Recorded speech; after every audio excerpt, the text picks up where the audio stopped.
HP Media. Balobi Satan, on l'appelle qui? Le père du mensonge. Avec quoi na tromperie katina yo. Makamnyo sa bande ko biso za ki lokuta. O sala kanyo zo mona onde teza solo. Na 23 babika à être renouvelé dans l'esprit de votre intelligence. Babi sengeli na yo o koma mutu asika. O bongo la bomo ina yo renouvelé dans l'esprit de votre intelligence. Et te makanis na yo e bongo na makanis na yo molimo na yo échanger intelligence na yo boyebi na yo bon e bongo na koma eloko asika. Bien-aimé katina Yesu. Et a revêtu l'homme nouveau. Et c'est un lati samana mutu asika bien-aimé. Kotika biloko nyonso ya kala wana. Soki vraiment yo yekola kikati na Yesu tangu yo ndimeli Yesu bien-aimé. Okomona molimo ekoti kati na yo za molimo a vérité. Molimo wana esali yo ke obimisa biloko nyonso ya mike ozalaki nango ya mabe ozalaki ya mokilo batangi pour soki ozala nango eza lokola païen. Biloko wana bazobenga bana nzambo baza kati na Yesu me baza na kati ya biloko seke baza na bapaïen. Mais yo oyo ndimeli Yesu esengeli na yo tozala lokola bapaïen. Esengeli na yo okotisa mutu asika bota makati na yo na makanisi ya sika. Kulata mutu asika. Créer selon Dieu dans une justice. Balobi crayon donc ezali ko salisama na nkolo na biso. La chaîne qui vous édifie.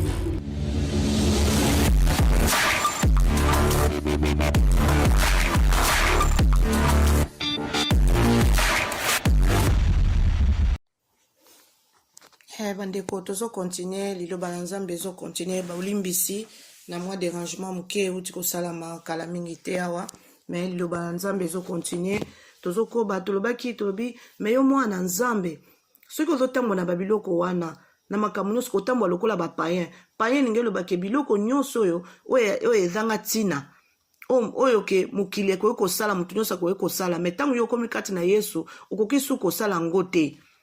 Parce que mutu soka komi kati na Yesu seka komi na ngambu mususu. Ngambu ozalaki kala so tika yango ndenge Bible ezoba na biso na 2 Corinthiens chapitre 5 verset 17 kuna.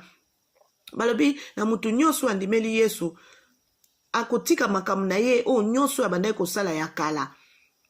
Il faut banda makambo ya sika na vie na ye fo makambo nyonso ya sika nde bandi. Amen.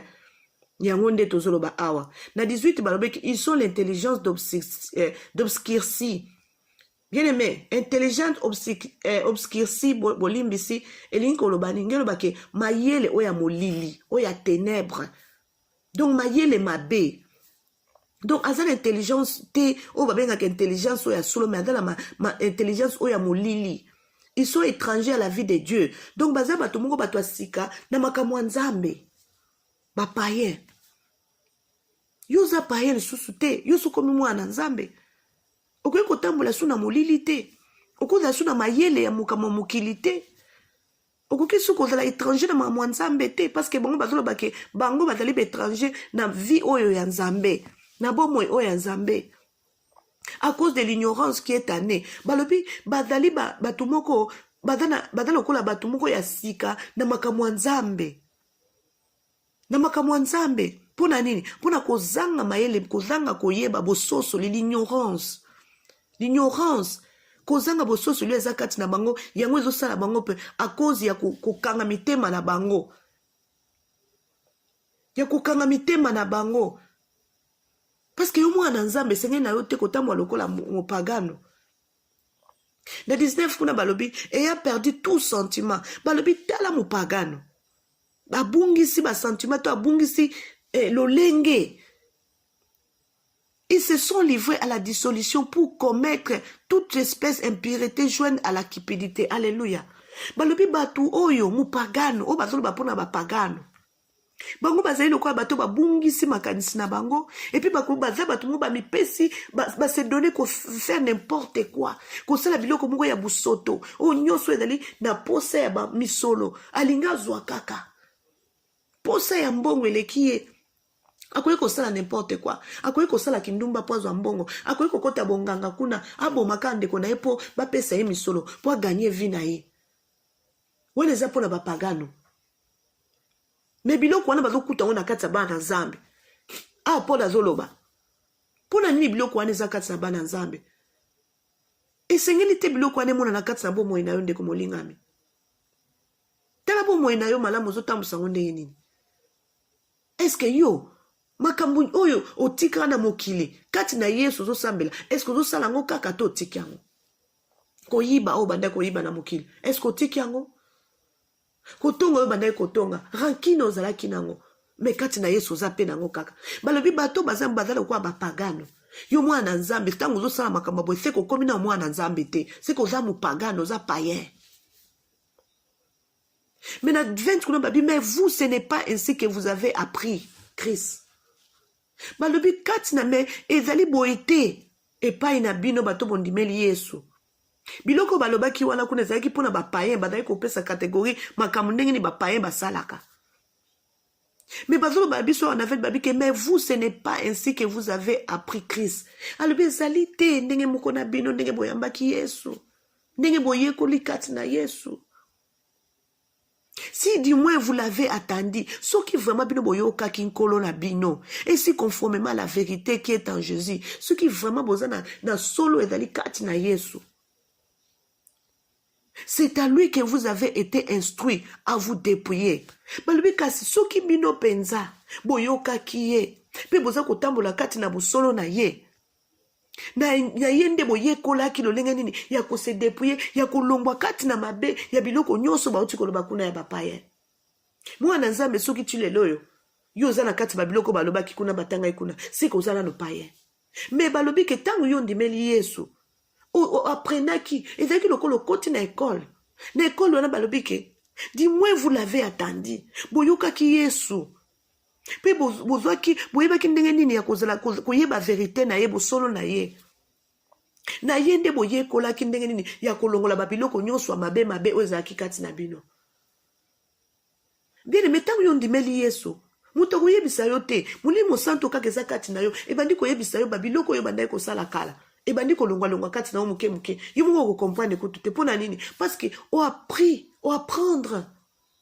On dimeli Yesu, et Molimo Santo aya fondi akoti kati na yo, abandi kolongola, abandi kolakisa yo, tala o eza mabe, tala o eza malamu, tala o eza boy. Allez, abandi kolongola ngo kati na yo.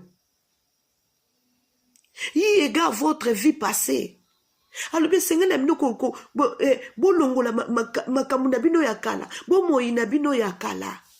Des vieils hommes qui se corrompent par les convoitises trompeuses. Bolongola bo moyi na bino ya kala, o ya moto ya kala. Oya fana ki katsa bino manai kokosa bino na makamu nyonso mabe. Bien aimé, balobi Satan, on l'appelle qui? Le père du mensonge. Avec oya na tromperie kati na yo.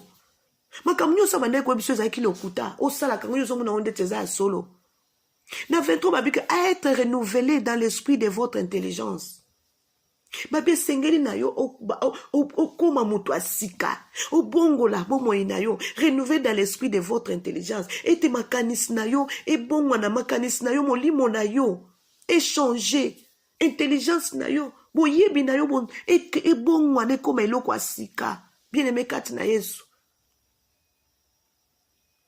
et a revêtu l'homme nouveau et sengo latisa mana mutu asika bien aimé. Kotika biloko nyonso ya kala wana.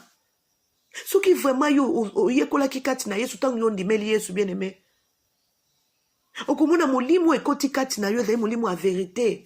Molimo wana esali yo ke obimisa biloko nyonso ya mike ozalaki nango ya mabe ozalaki ya mokilo batangi po soki ozala nango eza lokola païen. Biloko wana bazobenga bana nzambo baza kati na Yesu me baza na kati ya biloko seke baza na bapaïen. Me yo oyo ndimeli Yesu esenge na yo tozala lokola bapayen esengeni na yo okotisa mutu asika bota makati na yo na makanisi ya sika kolata mutu asika créer selon Dieu dans une justice balobi crayon donc ezali kosalisama na nkolo na biso na bosembo nyonso pe na bopeto nyonso kati na solo bien aimé. Est-ce que bana na nzambe lelo tozotana kati ya mangomba? Est-ce que bana na nzambe baza lisusu vi na bango eza vi kaka nouvelle to vi na bango ekomi susu vi ya kala bazongisi vi na bango ya kala wana kotala ba comportement biloko nyonso ezosalama na bomo ya mwana nzambe na mwa ya lelo oke kote ba pasteur ndenge moko oke kote bandimi ndenge moko oke kote ba prophète ndenge moko oke kote ba évangéliste ndenge moko. Bien aimé mwana nzambe balobi sengelo loatisama moto asika. C'est pourquoi renoncer au mensonge. Balobi sengi yango wana bo bimakati na lokuta. Botika lokuta. Et que chacun de vous parle selon la vérité à son prochain. Balobi te moko na bino eba koloba na moninga na solo. Lokuta ezala kati na bino te. Est-ce que lelo eba na nzambe? Boloba na solo? Tozoloba na solo?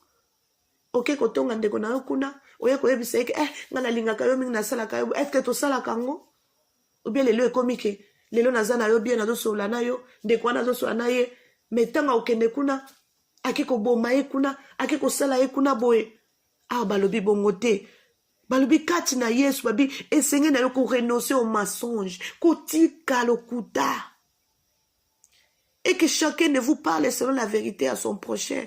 Et que kati na bino moko na bino aloba solo kati na moninga na ye soki likambo ezali bien aimé benga ndeko na yo solo la na ye bokosa na lisusu te lokuta ezala te kati na bino.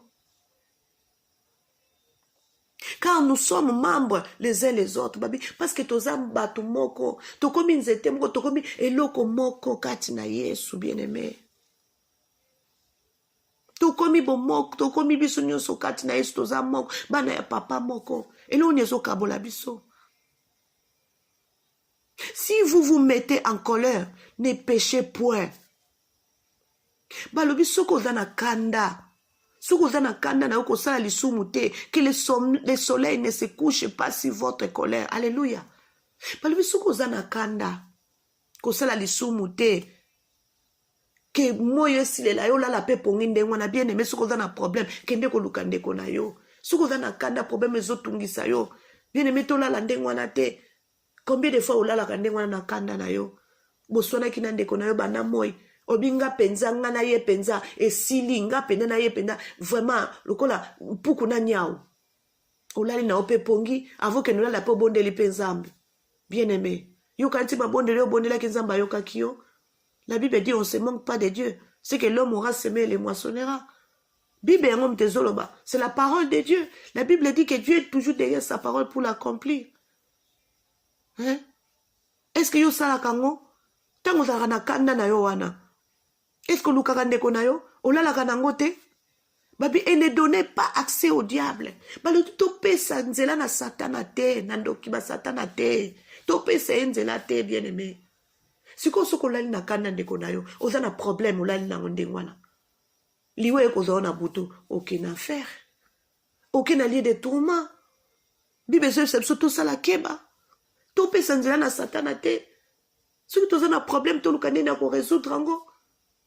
Oza na problème luka ko fenge pa na nzambe ko le pa na nzambe. Nzamba limbisa yo. Que celui qui dérobait ne dérobe plus. Mais plutôt qui travaille. Dérober, bato bazo boma, boma li susute. Bo yiba pe li susute. Kasi bo luka musala. En faisant de ses mains ce qui est bien. Ce qui est bien. Pour avoir de quoi donner à celui qui est dans les besoins. Alléluia. Bandeko, tout ça na mabete. Et c'est na yo travailler au luka musala. Biloko mingi to sala pe bandeko mingi ya bato ebele ba fandi na bandako. Alinko luka musala te. Ya fandi kaka zo zela kaka ke nzamba lobaki na nzamba ko sala nzamba lobaki na ngaboy. Nzamba saka na bagoego ite. Dieu n'aime pas les fainéants. Tu dois chercher le travail. Paul aussi avait travaillé. Et toi aussi tu dois travailler, mon bien-aimé, ma sœur. Tokeba. Tant yo linko travailler te, ya mone zo pesa motema mabe zo kota pe kati na yo. Okomona muninga zo eloko asala ka kenda kana fin du mois ba futiye pa na yo comme le problème. Parce que yo fanda ka na ndako.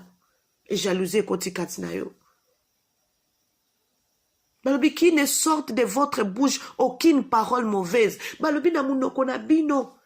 Maloba moko ya mabe bimate kati na munoko na yo. Yo maloba nini ebimaka na munoko na yo? Tango yo solaka na bandeko na yo. Maloba nini ebimaka na munoko na yo? Ezalaka ya bénédiction, to ezalaka ya malédiction. Yo mwana na nzambe oza na molimo na nzambe kati na yo. Maloba mabe jamais koko bima na su na munoko na yo. C'est ça la Bible. La Bible, c'est la Bible qui dit, ce n'est pas moi. Qu'il ne sorte de votre bouche aucune parole mauvaise. Mais il y a lieu quelques bonnes paroles qui servent à l'édification. Maloba ezali na maloba oyo maloba moko ya malamu pe ezali ba maloba oyo ya malamu ezo sala vraiment ke eba kokolisa mutu na nzela ya kosolola.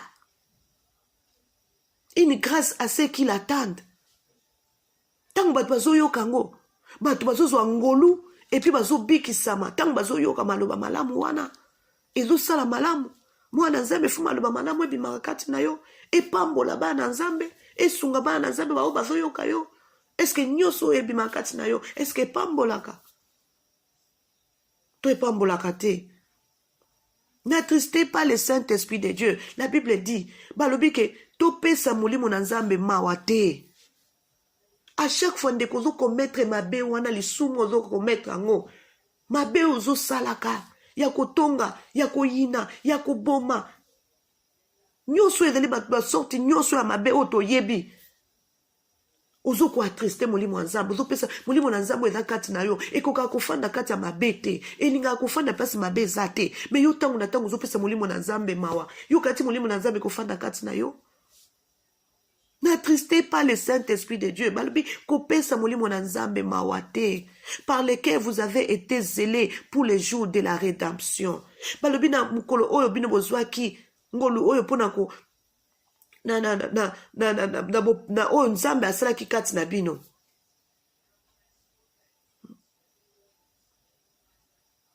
Bozwaki ngolu ya kozwa molimo santo oyo ezalaki kati na bino. Yo zwaki ngolu wana kolinga kokomisa molimo na nzambe azwa mawate kati na yo ndeko molingami. Que toute amertume, toute animosité, toute colère, toute clameur, toute calomnie et toute espèce de méchanceté disparaissent du milieu de vous. Alléluia. Vraiment, balobi na biso ke biloko nyonso ya mabe mabe wana kanda kati na bino. Koyina kati na bino, kotonga kati na bino. Bakanda excuse ndeko bolimbisi. Nyonso na babi e disparaître kati na bino ezala te yo mwana na nzambe ebima elongwe fanda su kati na yo te tango mabe ezofanda kati na bomoi na yo kotonga koyina rancune lokuta ezopesa molimo na nzambe mawa. Bible elobi na biso babi ke na 31 na babi ke balobi toute colère toute clameur toute calomnie et toute espèce de méchanceté disparaissent du milieu de vous. Elongwa kati na yo elongwa kati na bino bien-aimé. Pwete molimo na nzamba dans le sengo. Bien-aimé na babiloka boye nde ezozangisa bato na lola. Eza na kati ya mangomba ebele bana nzambe na tango na lelo. Tango actuel bana nzambe mingi baza suna pe na nzambe te. Molimo na nzamba sa bimi kati na bomo ya bana nzambe ebele. Pona nini? Parce que mabe tellement ke umele fandi kati na bomo molimo na nzambe akomi triste, akomi na mawa, akomi kofanda te. Balobi to longola biloko nyonso wana elongwa kati na yo bien-aimé. Yo zo ke no sambela oyemba koteya ka oprofetiza kosala makambo ebele mais tala makambo efandi kati na bomo na yo bien-aimé. Ozozela pa lèvement ya. Ozozela pe retour à l'éternel. Ya nani? Est-ce que yobi ke liwa pezali? Soki lilo ezwi yo. Bien-aimé na makambo aboye. Ato yemba ka mungonga ngwezaka kitoko ndenge nini. Ato profetizaka. Ato yo zo prophète ngwa ndenge nini. Ato yo pasteur ngo teya ka ndenge nini ba français soki ndenge nini. Bien-aimé okota te. Balobe senge na yo ko disparaître. To disparaître. Mwana nzambe nyonso bo bimisa. Biloko nyonso efandaki kati na bomoi na yo. Yo yebi biloko efandi kati na yo.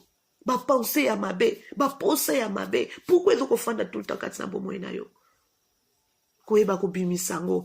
Na trande kuna poto se babi, soyez bons les uns envers les autres. Balobi bozala bien kati na bino. Bozala malamu boyoka na kati na bino bana nzambe. Compatissant. Vous pardonnez réciproquement. Boyeba ko limbisa na mokola muka limbisa muninga na yasala kie mabe. Limbisa ngande koyepa limbisi. Ezate oyoki muninga na asali o mabe albilimbisa nga yo ni kolimbisa ete yo posel nini ko no senga pe bolimbiso lingi pe ko senga bolimbisi te balobi no bolimbisa na babi compatissant vous pardonnez réciproquement que yo limbisi muninga pa limbisi yo comme Dieu vous a pardonné en Christ. Alléluia. Ndenge Yesu ndenge Nzambe pe aza kolimbisa biso kati na Yesu bien-aimé. Alléluia. Zamba lingete olimbisa ndeko na yo yepe ndeko na yo alimbisa yo boyokana kati na Yesu bana Nzambe boza na bolingo bomoko ezala kati na Yesu makambo nyonso ya mabe wezolakisa ke lokola bapayen yo za susu payen te koyoko sa su makambo te bien-aimé esengeli vie na yo ezala renouveler par le Saint-Esprit. Tika molimo na Nzambe etambwisa bomoi na yo bien-aimé tokomi na ntango moko mabe. Bien-aimé tozozela le retour du Seigneur. Est-ce que le retour du Seigneur soki ekokuta na ndenge nini? Na kati ya makambo mabe? Olinga kolimbisa te pardon pa na yo ezalaka te? Kotonga kaka kati na yo? Oyebi ndenge bafanda na bandeko te? Ozosenga pardon epai na Nzambe? Est-ce que yo limbisaka? Ah, balobi na biso babi, vous pardonnez réciproquement. Bolimbisana comme Dieu vous a pardonné en Christ. Ndenge Nzambe pe alimbisi bino kati na Yesu. Alléluia. Yango ndezalaki parole Nzambe abongisaki pona tina ndeko moko na moko bien-aimé. Bible zo soto eba koluka vie à repentance. Bien-aimé, soki biloko efandi kati na yo okota lola te. Esengeli biloko oyo ya mabe elongwa kati na bomoi na yo. Oluka vie à repentance. Oyo ba ko renouveler vie na yo. Vie na yo de la vie ya sika. Lokola mwana Nzambe o reflecter image ya Nzambe. Yesu afanda kati na yo. Babito za ba imitateur ya Yesu Christ. Yo za imitateur a ki? Ozo ko imiter nani? Ozo imiter prophète? Ozo imiter pasteur na yo? To évangéliste to papa na yo to nani? Babito imiter Yesu. Kati na Yesu mabe ezalaki te. Malamu nde ezalaki. Pardon ezalaki. Komi kitisa. Bolingo ezalaki. Est-ce que kati na biloko nyonso wana eza? Bien-aimé so biloko wana eza kati na yo to okumona Yesu te. Ato ke na église chaque jour. Ato pesaka ba 10 000 na yo chaque mois. Ato yedaka ba orphelin. Ato salaka nyonso ya malamu wana. Mais tangu mabe eza kati na yo. Bien-aimé, okota lola te. Yango na moni Nzambe na mawa. Alingi te makamu mabe fanda kati na yo. Alingi te colère ezala kati na yo. Alingi amertume ezala kati na yo te. Alingi te ke calomnie ezala kati na yo. Alingi méchanceté ezala kati na yo te. Alingi te biloko mabe fanda kati na yo. Intelligence ya molili efanda kati na yo te. Yango na lobi lelo bongola motema na yo. Zonga na makola Nzambe. Kende kolele pai na Nzambe. Loba Nzambe na yebaki te. Na kanisaki na zo tambula malamu. Zoka na tanaye ko tambula mabe. Na ba comportement na ngezaki malamu te. Na comportement bo Nzambe na kwaya kokota na lola te. Nzambe merci ningo salinga ngolu. Kende kolele pai na Nzambe sike ozali. Senga bolimi se pai na Nzambe. Balbi on nyosa ko reconnaître mabe na ye. Pa ko zonga pai na Nzambe ko senga bolimi. Nzamba ko limbi sa ye pa ko petola ye. Alléluia. Tika Nzambe na lola mona moko na moko. Ezalaki wabino la servante de Dieu. Maman Deborah Chantal. Soki Nzambe to Yesu azongi te. Wana tokuta so prochainement. Nzamba pambola moko na moko. Amen, amen.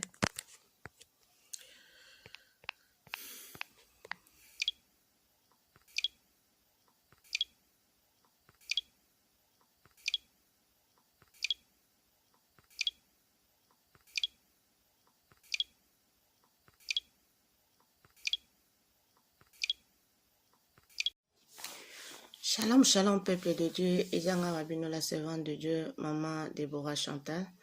Na yeli susu liboso na bino kopesa message oyo Nzamba pesi biso esengeli na biso to partage yango parce que tango ekomi tango moko mabe o bana na Nzambe bazali lisusu kosala teke kosala oyo ezali volonté Nzambe kasi bazali kosala oyo eza baposa na bango. Yango Nzambe aza kosola na biso aza kolakisa biso lolenge nini tokoki kosala de façon ke bana na Nzambe bayeba kozonga na makolo ya Nzambe.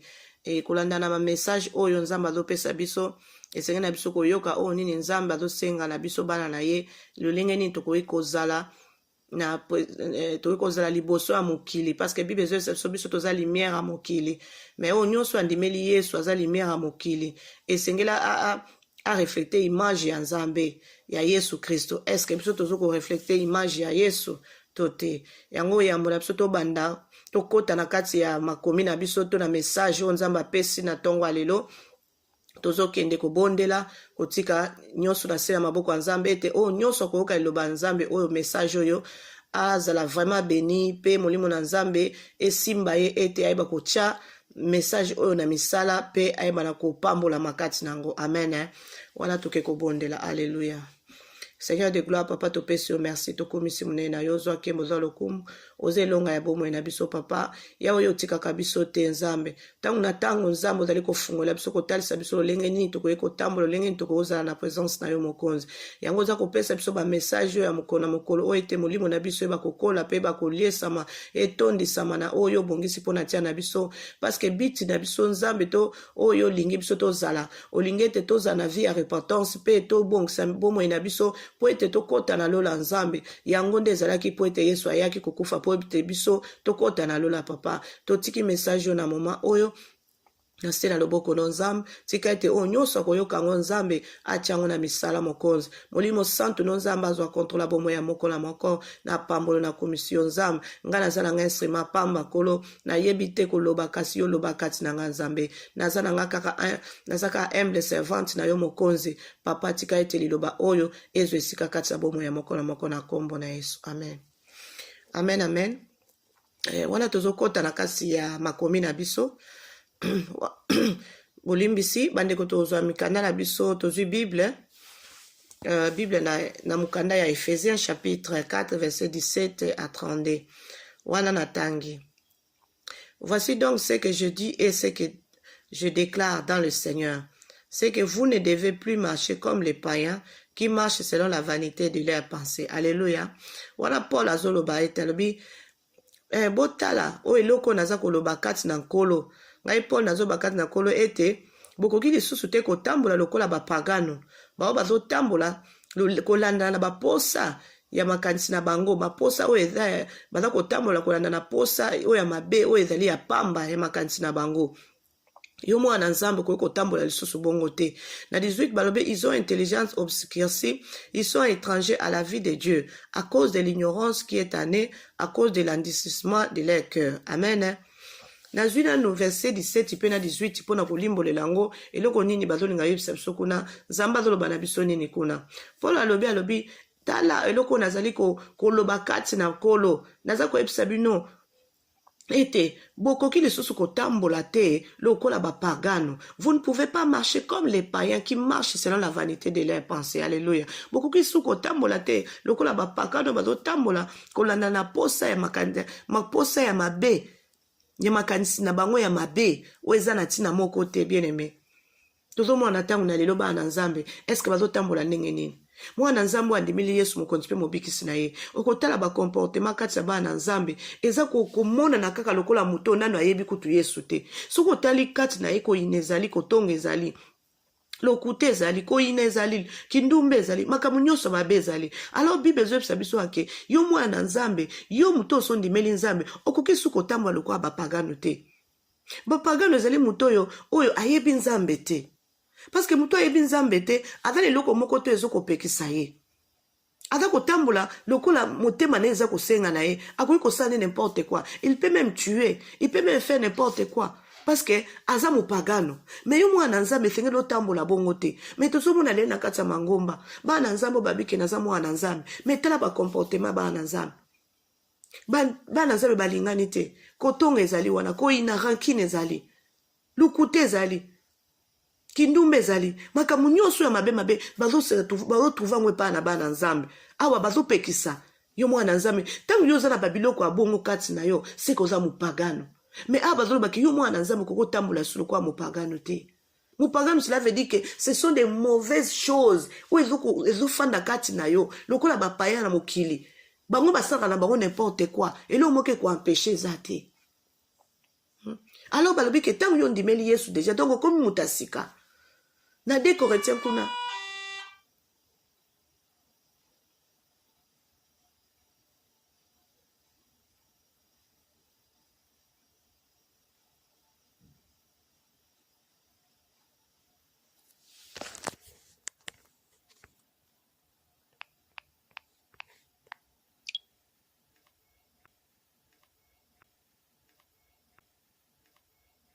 La chaîne qui vous édifie.